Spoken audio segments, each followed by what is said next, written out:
Hi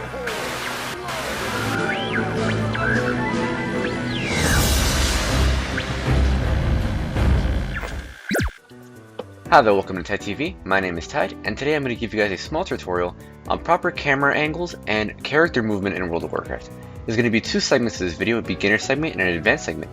If you'd like to see the advanced segment, go ahead and click the link above, and if you want to keep watching the beginner segment, just keep on going. So positioning in World of Warcraft is paramount, and it has a huge impact on your DPS total, your tanking skills, and your ability to keep healing while making sure you're avoiding AoEs and bad things.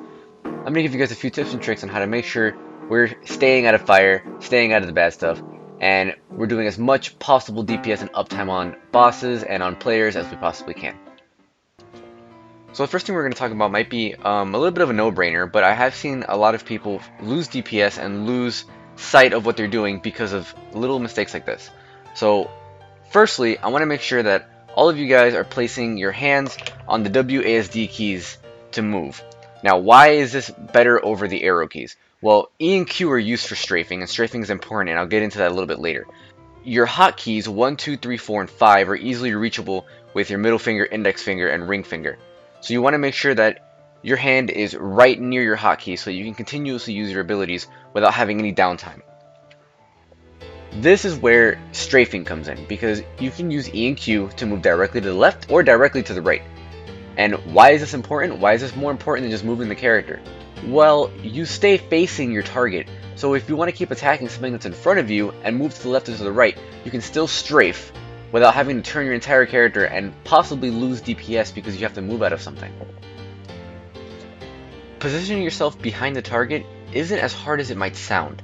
Now, you are able to stand to the very left or the very right of the target, and it still considers you behind them. So if you have a target, for example, that stands at the edge of an arena, right, and you can't actually get behind them because there's nothing there, there's no platform, you can sit at the very edge, very edge, like the cliff side of the arena, where you can kind of see their back, sorta. Then you can still use your backstab moves, and so you can still use any move that would go from behind. This also is relevant to PvP. Now you can stand to the side of characters and still hit them from behind with backstabs and stuff like that, and you can still prevent yourself from being parried or dodged.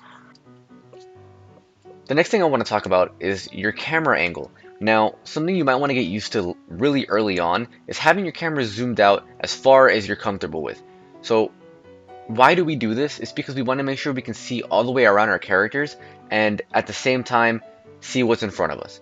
So essentially, if you get attacked from behind, if there's something spawning behind you, if there's something coming from behind you, you know where it is, how to avoid it, how to preemptively get ready to pull, dodge, taunt, heal, whatever it may be.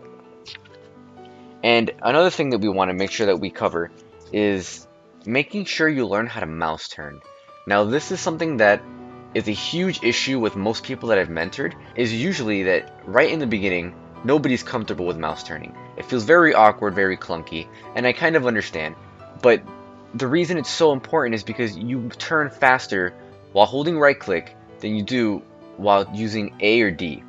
So how exactly do you mouse turn? When you left click, you turn the camera. When you right click, you turn the camera with your character. So the character turns with you while you're holding right click. So if you right click while holding, W to move forward, you can turn your character while running, just like you would with, A or D. However, it happens much faster than it would using the A or D method. Why do we do this? Because when you're attacking a target in PvP, when you're trying to move quickly around mobs, you want to make sure that you don't have to wait for your character to turn slowly using the A or D keys. So a good way to practice this, just get on a dummy and run around it while keeping your camera centered on the dummy. It's an easy way to practice, but when you get into dungeons, try doing this. Try picking a target, and as the tank taunts it around, you move around with it and keep it at the center of your screen while holding right click.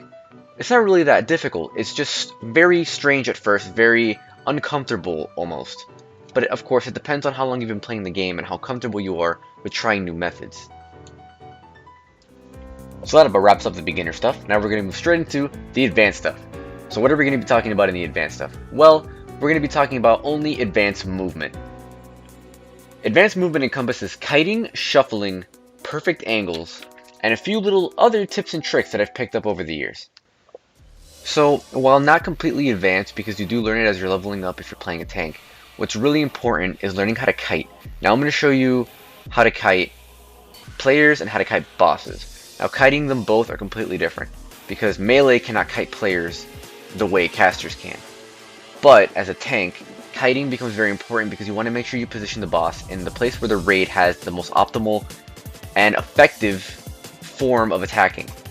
So when we kite a boss, we want to make sure that you're aware when they cast, some bosses can move and cast. And if this is the case, they will walk straight up to you, like almost onto your hitbox to hit you. If they don't, then they will only get as far as melee range to be able to attack you. Now this gets a little wonky at some points because sometimes the boss is in the middle of casting when you have to move him, such as Archimond when he's casting his Doomfire. You have to actually move him while he's casting it, and if you do it right, he'll land right on top of you and he'll start to melee you.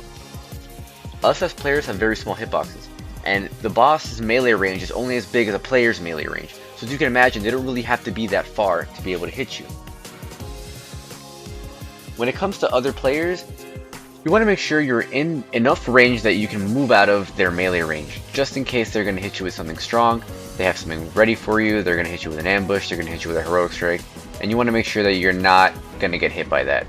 So if you got them stunned, if you got them locked, you can go ahead and get in there, get in their face, beat them up, and then try to get yourself as distanced as you possibly can.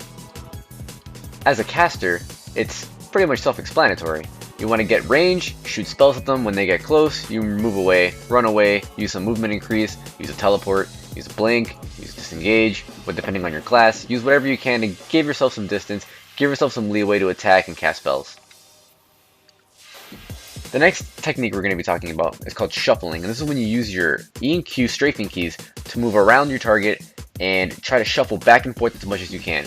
Now you do this so that you have a lower chance of being targeted by a mouse click, and you have a lower chance of being peeled off by casters. This is more of a BG technique, not so much of an arena technique. However, you can use this to move in front and behind your target by walking through them, thus making it harder for them to attack you. If they're melee, then you need to be in front of them for them to hit you. And if they're casters, their spells can only go off if you're in front of them. So if you move right behind a caster as they're casting their spell, you might be able to actually interrupt that spell just by being behind them at the right time.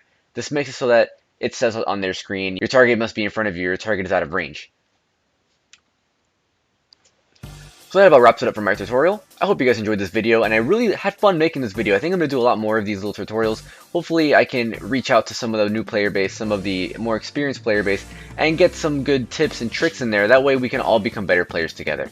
So go ahead and leave me a comment if you want me to do something specific next time. Give me a like, give me a subscribe, and I will see you guys next time. Take it easy and have a great day.